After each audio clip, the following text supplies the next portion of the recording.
How often does it happen to you in-game where you're sitting in position as the pre-flop aggressor, holding a medium strong hand and you're totally unsure about whether you should c-bet or whether you should check back?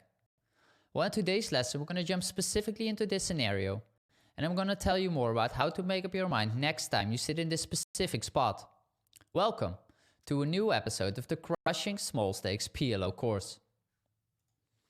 In today's lesson we're going to jump into cutoff versus big blind at 100 big blind stack size in a single raise pot. We're going to look at unpaired rainbow flops, and we're going to exclude our strong made hands, the best bluffs and our total air, and focus specifically into the middle part of our range. Now, what is exactly a medium strong hand? A medium strong hand is a hand where the EV is often around half of the money that's in the middle. It is a hand that has medium to low nuttiness.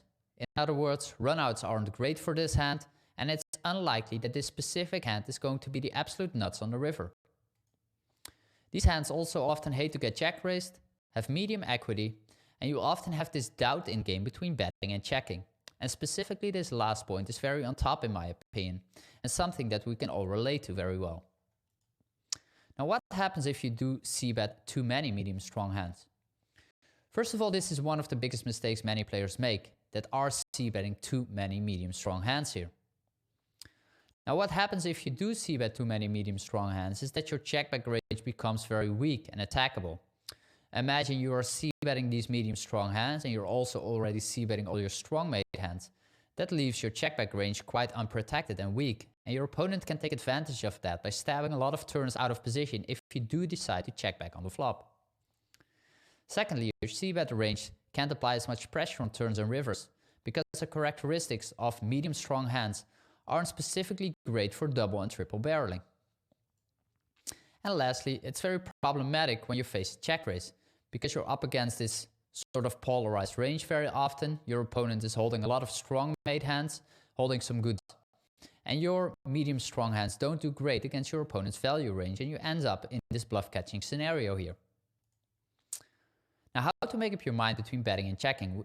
This is what it all comes down to by the end of the day. Now, betting can outweigh checking with medium strong hands if your medium strong hand have enough additional equity or enough additional components that justify betting more over checking. You can have medium strong hands that still have enough additional components, and therefore betting becomes more attractive than checking back. You can also easily call a check raise with some of the medium strong hands, and therefore betting is quite good here as well. Another reason can be that your medium strong hands has great blockers to the board that increase fold equity to your opponent, and therefore because the fold equity is so high, betting is more interesting than checking back. Another good reason can be that you have very bad playability when you do check back, and it's difficult to realize your equity therefore. Some of the medium strong hands don't benefit from seeing a turn at all. They can easily be pushed off your hand on the turn on most of the turn cards, and therefore you rather just go for the bet in the hope your opponent is folding. Lastly, we get also some exploitative reasons why betting can be over preferred than checking back. For example, if your opponent is over folding or if your opponent is under check raising the flop. Now, this was a quick introduction about c-betting in position with medium strong hands. I want to invite you to go to the next video where we dive specifically into hand examples, and I'm going to tell you more about what hands should we bet and what hands should we check on Queen 8-4 Rainbow. I'll see you there.